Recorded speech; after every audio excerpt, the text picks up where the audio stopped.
The Doctor Is In is a co-production of Ave Maria Radio and EWTN Radio and carried across the EWTN Global Catholic Radio Network. You want some bad news, Michael?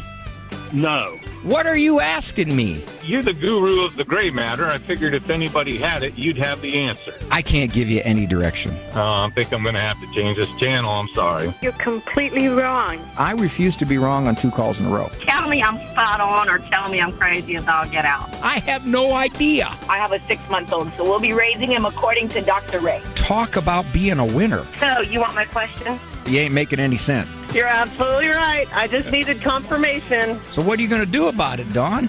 I'm calling you. Now, from the studios of Living Bread Radio Network in Canton, Ohio, the hometown of Mother Angelica, here's Dr. Ray.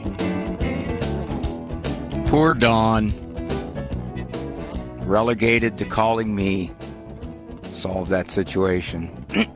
Dawn, what if I wasn't on the air? What would you do then? What if it's a weekend, Dawn, and I'm not around? What if it's E-Person Monday? But fortunately, I'm here now, Dawn, if you want to call in. 877-57-EQUAL is the number. I am sitting in the library on the campus of Ave Maria University in Florida, about half hour from Naples, as I understand it. Spectacularly warm, welcoming, beautiful town, very heavy Catholic influence everywhere. Last night we did 2 TV programs, Living Right with Dr. Ray here. They forced the students to come. Yeah, they gave them extra credit, probably paid them, gave them pizzas, whatever, but we had half an audience full of students, and they were definitely responsive. I asked them, I said, how many of you would not have come, and I set up the audience beforehand because I knew what they were supposed to do. I said, how many of you would not have come if you weren't given extra credit or if you weren't required as some kind of community service? And pretty much everybody raised their hands. I said, well, look, I'm not going to force you to stay here. You don't want to be here. I'm not groveling for an audience. Go. So they all got up. I said, wait. Okay. I am groveling for an audience. Just see if you can stay another hour or so. And I'll pay you. But we had it all set up. So the kids were great. My guests were Mr. Tom Monahan. Tom Monahan founded this city and this university to the tune of, are you ready for these numbers? 500 mil, as in million. And Mr. Monahan also gave a very hefty startup donation to Ave Maria Radio some 25 years ago to get it off the ground. Ave, who right now produces an awful lot of daytime programming that EWTN Catholic Network picks up. So Mr. Monahan had a hand in that too. And then we had the president of the university, Mr. Mark Mindorf, who used to be with the Augustine Institute. And now he's here. Now, yesterday I mentioned that we're going to shoot a couple shows in the evening, and folks came and said they heard it on the radio and didn't know it, and they came. So I'll say it again. We're shooting 2 more shows tonight. Over, I believe, I think it's at the Student Union. It's a very nice setting. If you want to come, you don't have to sign up now. Just show up. We've got seating for about 150. 5:30, 7:15 are the 2 shows. If you would like to join us in the audience, in my opinion, is an absolutely quintessential ingredient for the programs. So, 877-573-7825. If you have a question about something of life, or you want to give an insight, something you've learned, it's always be very helpful here. I shouldn't say is a terrible filler word, and I got to stop that. It's too easy to just say something when you should just pause. Just let silence happen until the next thing you're going to say. Instead, well, you know, like, perfect. All these filler words. People don't like silence. If you have a question about something particular to you, or if you have a question that is not particular to you, maybe it's particular to somebody else, Or it's a generic question, something that you've wondered about, something you don't understand in psychology or development or IQ testing, or more esoteric topics like hypnosis.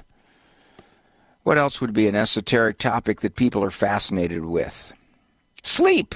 Sleep is a fascinating part of our existence. You know, why is it that God designed us to be unconscious for 8 hours or more or less? It's kind of dangerous. If you're in a predatory world, why sleep like that? You know, the animals, they wake up real fast. Some of us, we have to get pounded to wake up, and then we're groggy for the next 6, 8, 10 minutes. Well, let me give you the number one more time before I go into my monologue. I want to hear from you. 877-573-7825. 877-57 equal. Eric, if you are texting me, I don't know if I'm going to get them. You may have to talk to me through my headsets at the breaks. Certainly want to hear from you folks. There are a lot of diagnoses in life that are promulgated, initiated by mental health types. You know, things like narcissism. Okay, Eric, I just got your text. Thank you. Things like narcissism. Narcissism has become just now the word du jour that we use to describe pretty much anybody that's difficult or unpleasant or self-centered. We just expanded the definition of narcissism. But if you look at the actual personality diagnosis of narcissism, it's pretty serious stuff. This is not somebody who is difficult and ugly with you, but 6 other people in his life love him. No, this is a person who has such a pervasive sense of locked-in self-centeredness that he can't function around people. I know you're thinking, I know people like that. I know people like that.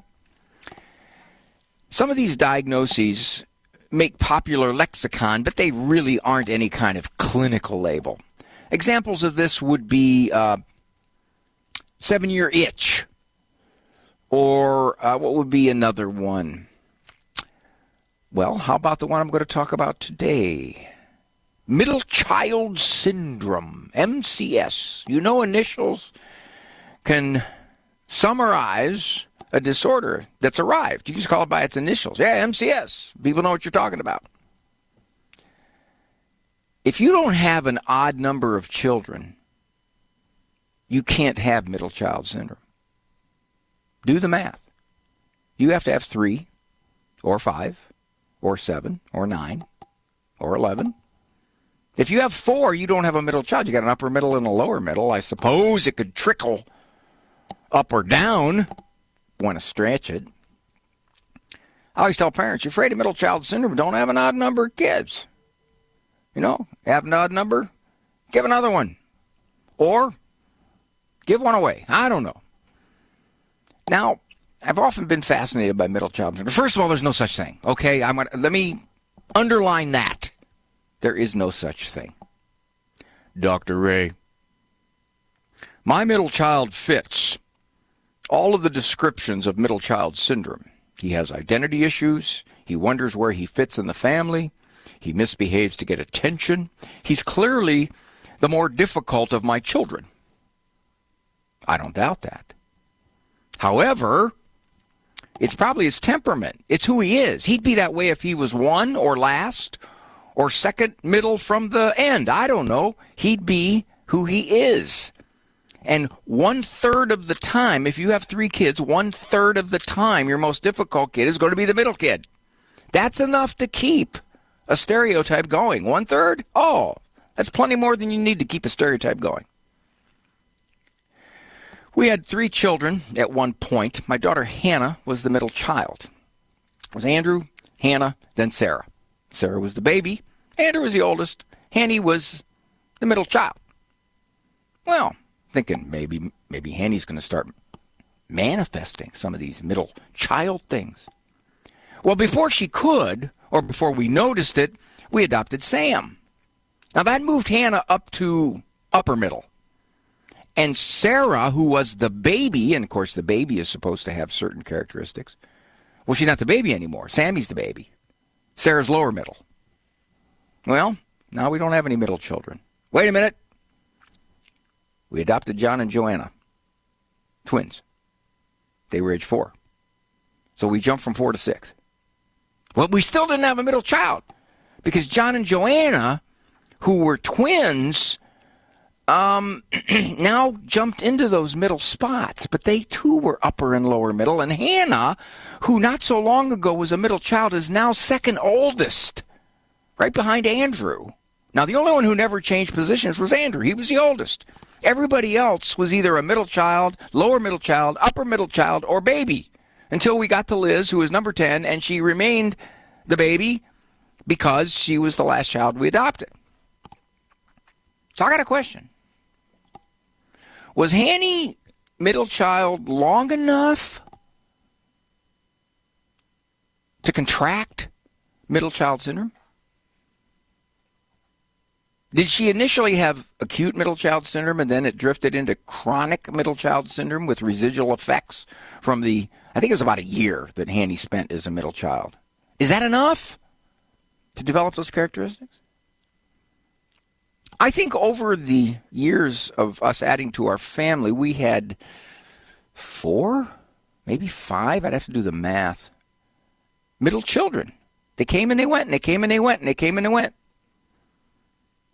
Well, any of them there long enough to contract middle child syndrome? Some of you listening have 2 children right now, and you're hoping and praying that God's going to bless you with a 3rd. Does this mean that your younger child right now has a latent middle child syndrome, you see, because it's not manifesting itself until you have a 3rd kid. Then this child moves into the middle spot, and therefore he can develop the condition of middle child syndrome. I had this theory that middle child syndrome gained popularity, I don't know how long ago it was, probably 30, 40 years ago, when people were moving towards smaller families. You didn't really hear about middle child syndrome when people had 4, 5, 6 kids routinely. Well, now the modal number of children, if you remember your statistics, modal number is the most common number. You know what the modal number of children is right now? 1. Some of you are probably thinking 2. And some of that's slanted because many people have a first child and they might have a second or third, but right now they only have 1. So modal number is 1. Most common number is 2. Mothers get grief on this. Well, you've got your boy and a girl. Why are you trying for a 3rd child? What are you doing? You're sucking up the rainforest. Given that, I think that middle child syndrome came about when you had stable, smaller families. In other words, there's a lot of families that have 3 kids. And that's considered a big number now. Oh, I watch these TV shows, and these moms on these shows who have 3 children, oh, they're just viewed as overloaded. They just can't deal with it. Now, you mothers of 6, 7, 8, and 9 who are listening, you're snickering. 3? It's a walk in the park. But TV and the writers for TV, who generally tend to be childless, are looking at 3 kids like, what an overload. But that's when middle child kind of caught on. Because the 3-kid family became stable. No more. You're not going to have a 4th. So that middle child in that spot speculated. Something is characteristic of these children. They don't have the privileges of the oldest. They don't get the attention of the youngest. They're kind of a lost child in the family structure. You want to have fun with middle child syndrome, go ahead. There's no such thing. And if you do say, well, my middle child is my most difficult, then that's what you're saying. It has nothing to do with being the middle child. It has everything to do with being that's who the kid is. No, I better get to the phones. 877-573-7825. 888-285. That's the number. And I'm looking at a question right here that's going to get me in trouble. It's definitely going to get me in trouble because this is one where you get a lot of people. If I'm going to get ugly email, this could be it, depending upon how I answer. 877-57-EQUAL. I'd love to hear from you. I'm Dr. Ray, talking to you from Ave Maria University in Ave Maria, Florida. Underwritten in part by the following nonprofit. Are you paying high prices with a traditional health insurance company that pays for things that violate your conscience? There's an alternative available. Solidarity HealthShare is a community of faithful individuals and families that never share into immoral medical services, all while saving you money with prices starting as low as $85 per month for singles and $512 for families. Never fund another abortion with your healthcare dollars. Call 844-313-4999 to learn more. This program brought to you in part by the town of Ave Maria, Florida. Ave Maria, a big kind of small town. A golf cart friendly, ride your bike everywhere kind of town with something for everyone. Resort style amenities, 2 golf courses, shopping, and dining in our town center. With Ave Maria University and Ave Maria Catholic Church at the core of the community and a wide range of homes to meet your family's needs. Visitors are welcome. More information can be found at avemaria.com. Ave Maria, a big kind of small town.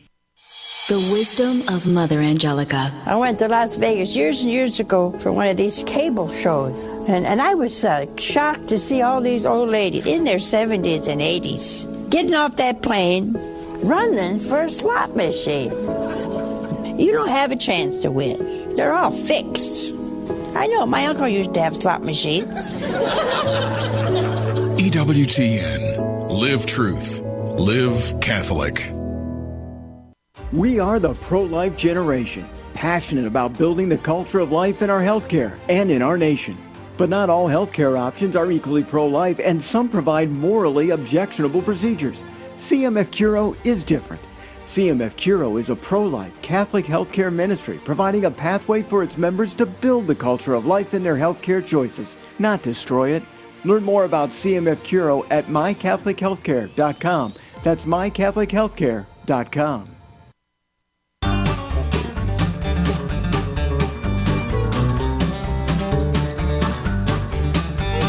I am so confused. I have a call from Jerry, who is a female, a mom. But right after that, it says she's a pa. It says Jerry, female, pa. Oh, that's Pennsylvania, PA. Okay, I got it. I was all confused there. I didn't know. Hi, Jerry. Hi. Definitely not a pa. Okay. No, you're identifying as a mom?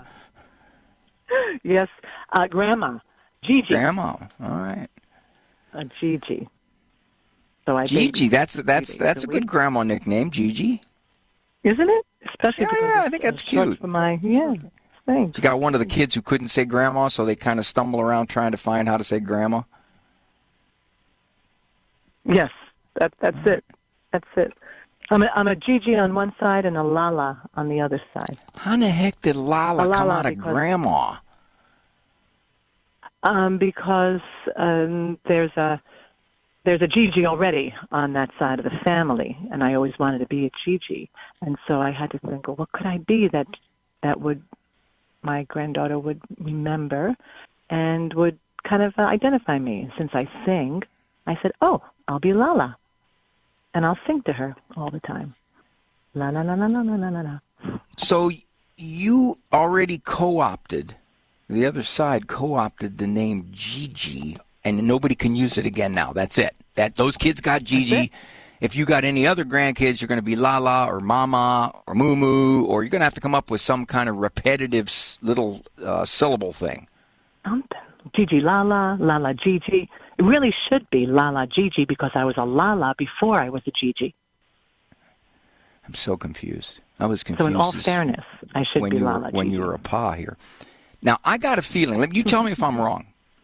If you're a grandma calling in with this question about 6-month-old babies crying themselves to sleep, my guess would be that your daughter or your daughter-in-law is saying, no, I don't ever let them cry myself to sleep. And you, being of a more traditional child-rearing bent, would say, well, no, we did that. And the times the children just settled themselves down after a few minutes and went to sleep. Am I missing it, or is it reversed? Actually, you're halfway there. Because I babysit for my grandson, and my daughter is a wonderful mother, and she actually asks for my advice. And I just keep saying, you just need to tune in to Dr. Ray, honey. Wow. He's got all the answers. I got answers. I don't know if they're right, but I do have answers. Yeah, that's a fair statement. So she's looking for guidance. I will tell you this. And I said, I'm going to call Dr. Ray. And as is my son-in-law. They're both on the same page, both incredibly respectful and just wonderful to babysit. They make life really easy. And they work from home. They can't, Gigi, they can't be that good at parents. They don't listen. They are. They aren't listening to me. So you can only go so high. Well, exactly. But I told them also, I said, don't worry. I will find out the answer to this question. Well, I will relay it to you. And no, you once won't. I find it out. Will you then? No, you won't. You know why you won't find the answer? Because I'll do like a typical psychologist and say, well, it kind of depends. But, all right, let me say the first thing. There are those listening to me that if I were to remotely even smell, like I'm saying, if the child is clean and dry and everything you can ascertain is okay, that this child is just getting to the point where they're becoming a little more aware that I just don't want to lay here without somebody, then I would get killed. They would say it'd be terrible, it'd be horrible. There is something called, oh gosh, I'm blanking. Forgive me. Eric, what's it called? Blank parenting. I'll think of it. Leave the baby parenting syndrome? No. You have to, any child who cries or is upset or distressed, you have to pick them up. You have to pick them up. Okay. So given that, that's their philosophy, and they would say that anybody who lets a kid cry at 6 months, I don't want to say is evil incarnate, but is horridly, horridly misguided, and may pay the price someday with a maladjusted child. I've heard this. All right. Mm-hmm. I think that's a great overreactive stretch. So here's where I would come down on this. Your daughter, son-in-law, as you describe them, are great parents. And they're probably at the point, they got a number of kids, where they can read the signs as best you can. You can't know the distress of a kid if he's got some kind of stomach distress or something's bothering him. But if they notice, for example, by doing just a little bit of experimenting, that if they let this child lay in bed for certain times of sleep, and within 5 minutes the kid's asleep, and this has happened 6, 8, 10, 12, 15, 20 times, well, they got pretty good evidence that, the child's getting to the point where he just needs to settle himself down. Okay? If they notice this only happens rarely, most of the time the child falls asleep. But there are certain occasions when something's different. And then at that time they can pick up that child and comfort him and cuddle him and settle him in their arms, and they're not going to spoil him. He's too young to be spoiled. Attachment parenting. That's what I was thinking of. Attachment parenting. Then that's okay. Pick them up. Pick them up. But if they're worried about if they do that, are they setting a precedent that now every time this child feels the sheets underneath his diaper, he's going to start fussing? Probably not. That's what's Probably happening. Not. Well, every time they how put long him in is the it crib. before he falls asleep when they just simply allow him to settle himself? They haven't been able to bear the length of crying past 15 minutes. Okay. So they pick him up, what happens? He stops immediately. They coddle him, put him in his arms, and they rock him back to sleep, and they put him back down. Wakes up. Pick him back up. And then... Oh, he wakes up. 4 or 5 times. Okay. At some point, then, I'm going to go out on a limb on that. I'm going to say at some point they're going to maybe perhaps have to go past the 15-minute mark.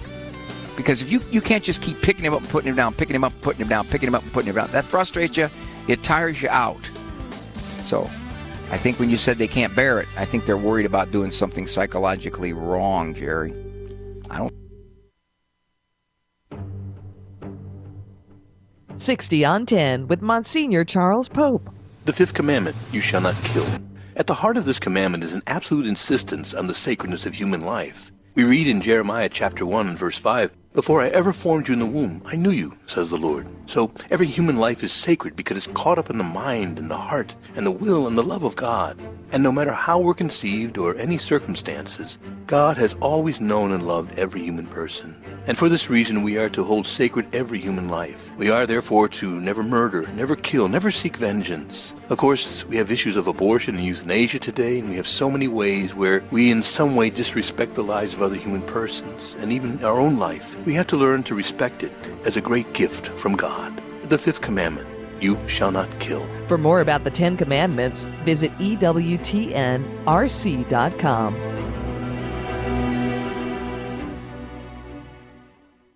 What are some major offenses against the Eighth Commandment? The Catholic Catechism states that false witness, that is, lying in court, and perjury, which is lying under oath, are especially grave sins because they are stated publicly. Such false statements contribute to the condemnation of the innocent and the exoneration of the guilty, or the increased sentence of the accused.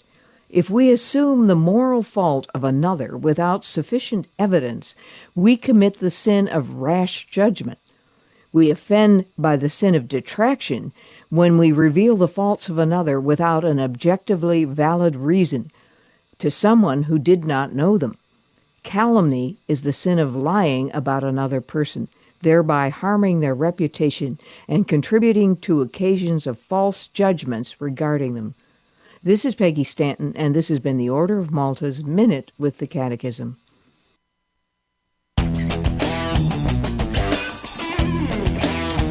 Jerry, I know I let you go because the hard break told me to shut up.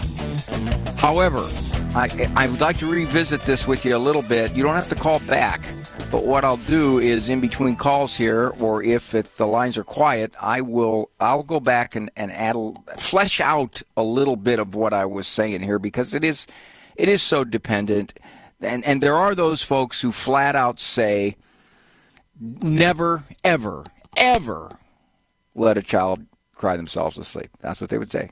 And they would say not only is it breaking the parent-child bond, but it has reverberating ill effects psychologically, emotionally, and socially well into young and middle adulthood. Middle adulthood, is that kind of like middle child syndrome? That's really sketchy. However, the notion that this little guy will be spoiled, probably not. But I think a key factor is what you said at the very end, which is they comfort him and they set him down, which is cool, but he immediately wakes up. So they're doing a little experiment here. And the experiment is, for whatever the reason, he does not like being uncuddled or held. Now, if a parent says, that's okay with me, I'll pick him up, I'll cuddle him, I'll hug him, that's okay. He falls asleep, I'll put him down. After about the 7th time I do this, he falls asleep because he's exhausted. Or I fall asleep because I'm exhausted. And he's crying, but I can't hear him because I'm so tired, I'm deep in sleep. On the other hand, if they say, this seems to be a pattern here, and I'm going to see what I'm going to do about this, do a little experiment, and see after, for example, the 3rd time I put him down, how long does he fuss? And what kind of fussing is it? They know whether it's a distressed fuss or I don't like this fuss. They probably can read if he's in any kind of gastric pain or something is bugging him. They've had other children, so they can read the cues. All right, let me go back to where Eric is there. Richard said, I broke the birth order rule. I don't know what the birth order rule is, but I'm going to find out how I broke it. Hi, Richard. Hi, Dr. Ray. Tell me what I did. You've never heard of the birth order rule. That's amazing. No, I haven't. Unless I have, but I didn't know it by that name. Well, it's with families that have adopted kids, and the typical family, the first child to arrive is the oldest, and then the second comes along, and they just maintain the order.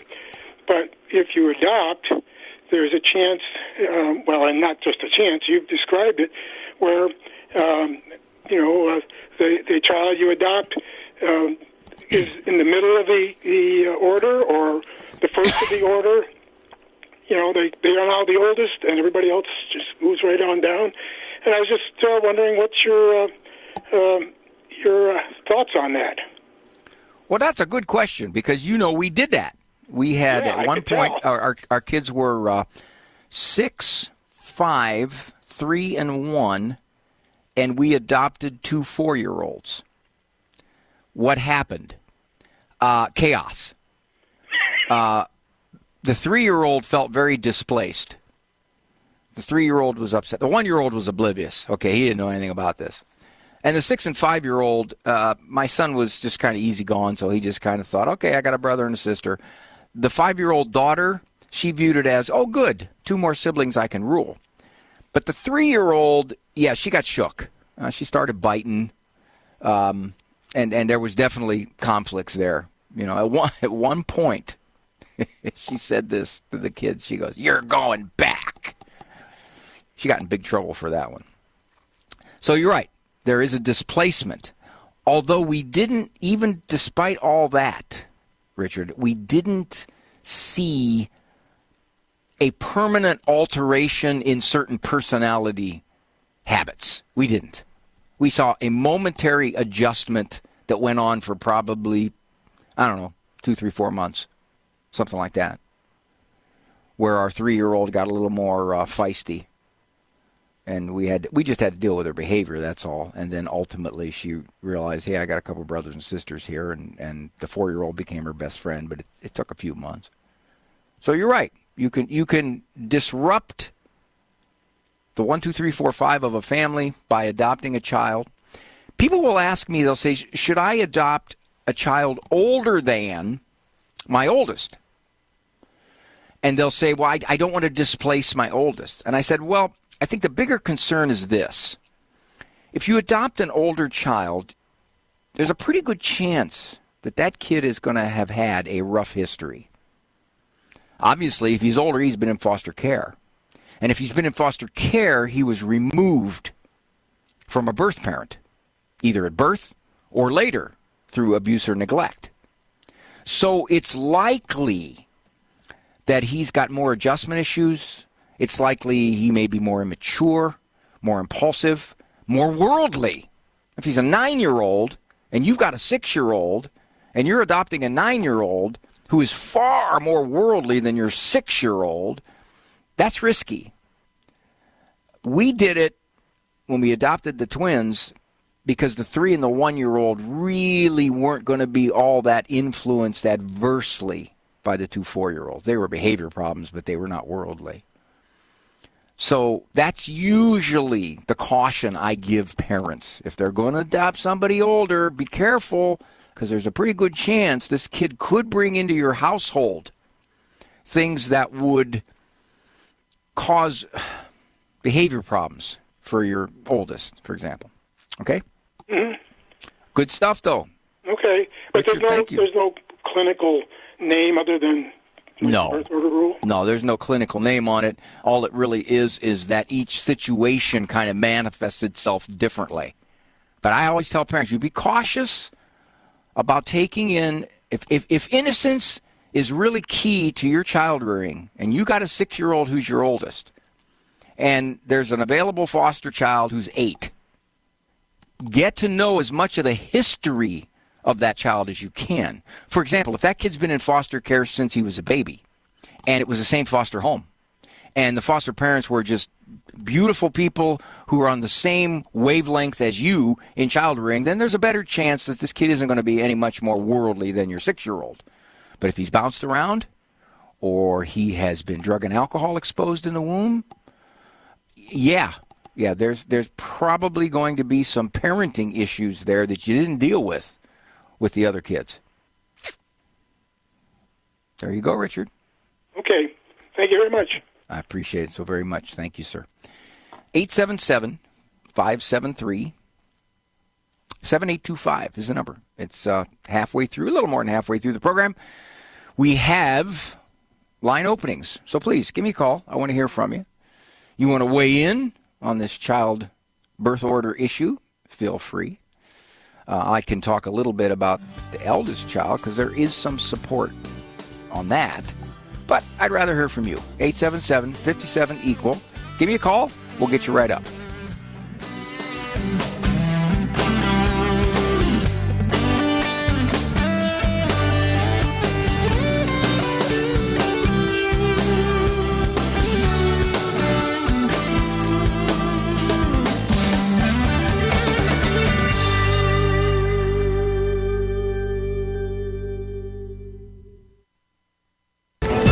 Catholic Connection with Teresa Tomeo. While I was working at this Protestant station, in the midst of being challenged by former Catholics, I received this book from Ascension Press, and I became hooked on apologetics. I discovered Catholic Answers. I discovered EWTN. I started listening to all these programs. I would just go to local Catholic bookstores and grab every single book I could on apologetics. Deep in my heart, I knew that it was true, and I trusted the Church for her 2,000 years of teaching. I knew a certain amount of Scripture, but I wasn't able to defend it as well. That period of my life where I worked in Christian radio and was challenged by former Catholics, as painful as it was one of the best things that ever happened to me, because it really forced me to dive in more deeply and fall even more in love with the Catholic Church. Catholic Connections, Teresa Tomeo. Weekdays, 9 a.m. Eastern on EWTN Radio. Christ is the answer with Father John Riccardo. Let us strive to know the Lord. Quick question to you and me right now. Is that what you and I are doing every single day? When you and I wake up every day, do we strive to know Jesus or not? In the Old Testament, in the same book of Hosea, a little bit later on, it's in chapter 14, the Lord says through the prophet, "My people perish." Or in another translation, "My people are being destroyed because of a lack of knowledge." Not a lack of data. We got tons of data. Not a lack of information. We got a lot of information. Not just about things that are happening in the world. We got a lot of data, a lot of knowledge, a lot of information about God, but not a lot of intimacy with God. Not a lot of relationship with God. Not a lot of friendship. That's the cry of God's heart. God wants to give himself to us in the incredible gift of friendship, and we're not taking advantage of it.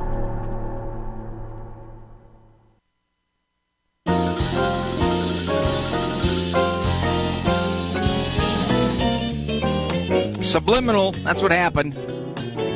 Had certain calls, and they inspired similar calls, subliminal things. So this is apparently shaping up to be our Bedtime Bad Times program. Because Rochelle from Perrysburg, Ohio, which is the big nuclear plant there, right off the turnpike, I've been through Perrysburg many, many times. She says, now this is an interesting choice of words. I don't know if this is her word or Eric's word. 5-year-old granddaughter cannot, not won't, cannot sleep in her own bed, which means maybe the bed's too short, maybe it's too cold. Hi, Rochelle, how are you? Hi, Dr. Ray. Thanks for taking my call. It's a privilege to talk with you. Wow. Yeah, if I'd have known you were going to be that complimentary, I'd have taken you a lot quicker. No, you're wonderful. So my daughter and her husband have a king-size bed. My granddaughter's 5, and they bought her a bed, and she was sleeping in it for a good year. We went on vacation together about 2.5 years ago, and there was only so many bedrooms, so she was 3 at the time, almost 3, and she slept in the middle between Mom and Dad on the king-size bed. She liked that. She liked that. Yeah, she loved it, and she will not. They've tried a lot of things. I'm not sure exactly what, but they're getting very frustrated because they need some bedtime by themselves too. So I don't know. I just wondering. So if they've you let have her any sleep with them for 2.5 years. Yes, they have. They have tried to put her in her bed, and I find some of the things they're like coaxing her to do, like, you know, we'll repaint your room the color you want if you sleep in your bed. And I'll buy you a red Corvette when you graduate. Exactly. Well, They're Rochelle, you're tapping into what parents get trapped into doing when you have a bedtime resistor. Probably a lot of it is, I'm scared, Mommy, I'm scared. Mm-hmm. And then they worry, oh boy, am I messing my kid up? She's got a phobia. But then they realize, you know what? It's really hard to sort out how much of this is scare and how much of this is resistance. And most of the time, resistance takes over with the passage of time. However, even if it doesn't, even if there's a 50-50 component of fear and resistance, the way the fear is conquered is to make the child stay in their bed. Now, I'll bet you, Rochelle, if I talk to those parents, they would tell me all the ways that they tried to get her to stay in bed. Okay. And typically, okay, so they tried it, and that didn't work, so then she stayed in their bed for 2.5 weeks, and then they got frustrated again, and then they tried something else, and then they used a sticker chart, and that didn't work, so they let her stay in her bed for about a month, and then that didn't work, then they tried using M&Ms, and the M&Ms didn't work, okay, so they tried that. Then they took away her favorite privilege, and she didn't seem to care, because then she was right there, and then when they put her to bed, they had her all asleep, and then in the middle of the night, she showed up right next to their bed, and she wanted to get in her... Am I describing this? Absolutely, to a T. Yeah. Yep, I know. I was looking in their windows. Here's the problem most of the time. They haven't been anywhere close to firm enough. Okay. For example, when she comes and gets in their bed, they can tell her, you know, sweetheart, if you get in our bed and you don't stay in your own bed, tomorrow, pretty much every privilege you ask for is going to be no. Okay. Now, she won't believe that. What? Come on, I've been defeating them for 2.5 years. This is not going to happen. I'll defeat them. So tomorrow, when little Eve, is her name Eve or is it Dawn? It's Emmy. Oh, okay. You got that when I said Eve or Dawn? Did you get that a little bit, Rochelle? Yeah. Okay, thank you. Hated to have a name joke go to waste. Tomorrow, when they say, oh, no, you could have been able to go outside, but you didn't stay in your bed last night, so you can't go outside. Oh, no, you could have had your stuffed animal, but no, I put it on the refrigerator. You didn't stay in bed last night. Oh, gosh, no, you're going to have to sit on the steps for a little while because you didn't stay in bed last night. And then 2 hours later, oh, you know what, honey, you're going to have to sit back on the steps again because you didn't stay in bed last night.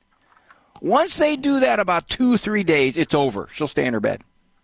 Oh, my gosh. How easy She that can't would be. function if they don't say, if you stay in your bed, you'll get all your normal privileges. But if you don't, here's what we're going to do. Now, some might say, oh, that's overkill. Oh, my gosh, this poor kid.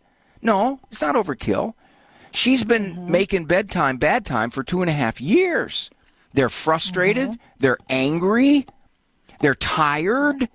They're not enjoying this.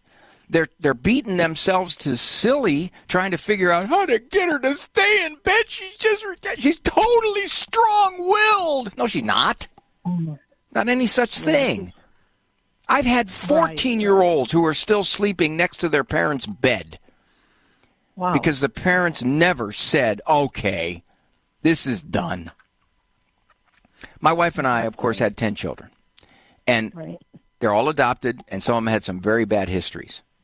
And they were much more prone to be resistant. Okay. My son, John, when we adopted him at age 4, had never been made to stay in bed. For 2.5 years, he roamed the foster parents' house. They couldn't get him to stay in bed. First night, Daddy made him stay in bed. And he never challenged it again after that. Oh, my gosh. One time. Because he read me. This guy means business. This guy's different. Oh, I didn't hurt him. I didn't yell at him. I didn't scream at him. I just held him in bed. He couldn't move. That's it. He said, Johnny, I'm not going to let you go, son, until I decide you're going to stay. One time. Just setting down that rule. And, absolutely. Letting her know. Yeah, they haven't done that. I'm almost positive they haven't done that. Okay. On the basis of hundreds of parents I've dealt with. And this puts the, what's the word I'm looking for? This puts the caution to those who say, let a child stay in your bed because ultimately they're going to want to go back to their own bed. That's not ever been my experience as a clinician. The average kid is not going to say at age 3.5, I'm a little tired of coming to your bed. I think I need to sleep in my own bed. There are those who do that, but they're not the majority. The majority does what your little granddaughter does, which is, hey, I want to go there. Yeah. So tell them. Now, here's one other thing they can do. They can do this. Put her in bed, get her water, put the Porta-John beside there so she doesn't get to go to the bathroom 9 times, get the 650-watt floodlights illuminating the bedroom, put the 10 deadbolts on the closet door so the monster can't get out of the closet door. And then, as soon as she gets up, put her in the corner. Well, you're in the corner, honey. You're not tired enough to go to bed. You're in the corner. And leave her there for 5 or 10 minutes and then say, okay, you want to try your bed again? No. Well, okay, then just stay in the corner. And then you put her in bed and she gets up. Oh, you're going to go back in the corner again. I'm telling you, once she reads that they're going to do this, it's over. She'll stay in her bed. Okay. And everybody will be happy and you'll be a goddess. Don't tell them I told you this. Say, I listened to Guarendi. He had no answers whatsoever. Here's what I decided. You tell him that.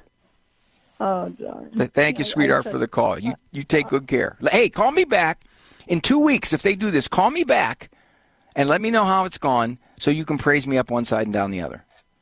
I sure will. I promise. Thank you. Dear. Bye. See, that's the kind of stuff that gets me in trouble. People go, when I first listened to you, I didn't like you and all. I just thought you were so arrogant. Because I say things like, call me back so you can praise me up one side and down the other. I have my tongue in my cheek. I'll be back. When your children consider going to college, where are you going to find a place that will prepare them for the future and build on the foundation that you've laid? The answer? Ave Maria University. With an authentically Catholic curriculum, including 35 majors, AMU prepares students to take on the world. My daughter told me she was published in a scientific journal as an undergrad. I'm so proud of her. The world needs Catholic physicists, and my daughter's going to be one of them. Learn more at avemaria.edu. That's avemaria.edu. Ave Maria Radio's Good News Cruise is more popular than ever. Every year, couples testify how their marriages are revitalized and transformed. The 2026 cruise is already 3/4 full, so if you want to join, now is the time. Special guests include musicians Andrea Bocelli, Matt Maher, Sarah Kroger, and John Ignati, as well as hosts from Ave Maria Radio. Fun, romance, devotion. Go to AveMariaRadio.net and click on the Travel tab to find out more. Italy aficionado Teresa Tomio's newest book is coming soon to the Ave Maria online store. In Italy's Shrines and Wonders, Teresa Tomio provides how best to navigate the most popular sites, best routes, and how to best soak in all the beauty Italy has to offer. She also shares the most inspiring journeys to make your Italy excursion utterly unforgettable. Shrines and Wonders from Catholic Connections, Teresa Tomio will be found soon at AveMariaRadio.net. Underwritten in part by the following nonprofit. Are you paying high prices with a traditional health insurance company that pays for things that violate your conscience? There's an alternative available. Solidarity HealthShare is a community of faithful individuals and families that never share into immoral medical services, all while saving you money with prices starting as low as $85 per month for singles and $512 for families. Never fund another abortion with your healthcare dollars. Call 844-313-4999 to learn more.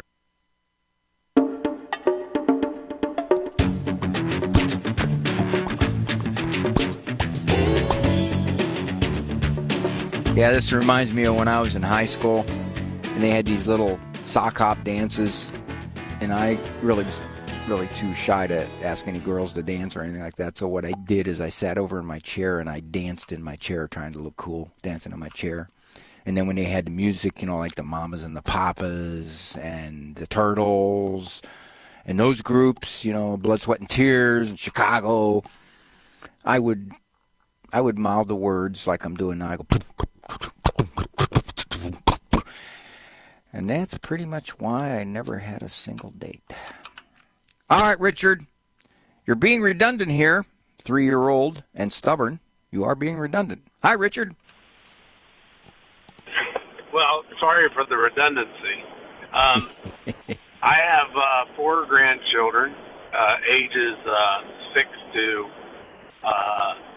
8 months, and they're all 4 of them like I won $1 billion in the lottery for each one of them. But the 3-year-old, he just turned 3. He was quite manageable at about 2 years and 5 months, and 2 years 6 months, and then more and more he's manageable at all. He's very, very stubborn. The other kids were stubborn, but he just will not do anything you ask him to do unless he wants to do it. He just acts completely indifferent to it unless he wants to do it. So I'm sure this is fairly common. Yes, it is, and you're bringing up several points that need to be addressed. The first one is that you describe the other 3 as not as, quote-unquote, I hate to use this word, willful. They're not as willful as he is. So they're looking at him thinking, oh, boy, we were great parents for the other 3, but, man, this one's throwing us for a loop. No, this is just a kid who needs more parental confidence and firmness. More follow-through, more discipline, probably. That's the first thing. Second thing, he won't do anything he doesn't want to do when they ask him to do it. Well, by your description, where they're struggling is that they think they can just ask him to do something or not do something, and he's going to comply. It's not true. They're going to probably have to leverage about everything they'd say. For example, they ask him to do something, and he says no. Well, he's going to sit on the steps or stand in the corner because I'm going to decide when you're ready to do it. In other words, they can't just ask him using words because words just bounce off of him.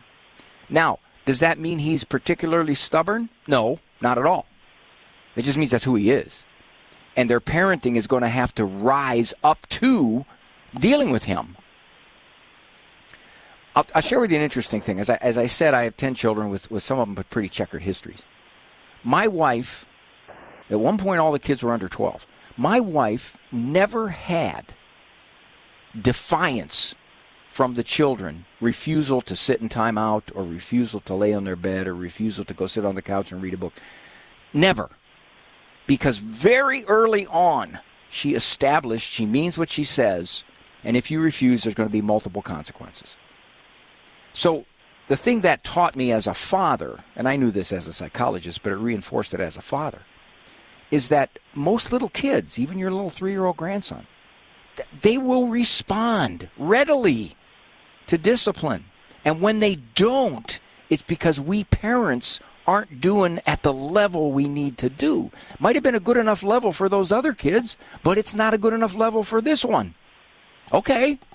So he's going to spend more time on the steps, on the couch, on the corner, in the corner, because he doesn't easily cooperate. All right, I got that. So by the time he's 4.5, he'll learn Mom and Dad mean what they say, and I'm tired of spending time in the corner or on the steps. There you go. Did I overwhelm you with words and wisdom? Did we lose Richard? Supposed to be there? Lines blinking? Potted up? I did overwhelm. I can overwhelm people with words a lot more easily than I can overwhelm them with wisdom. Notice that.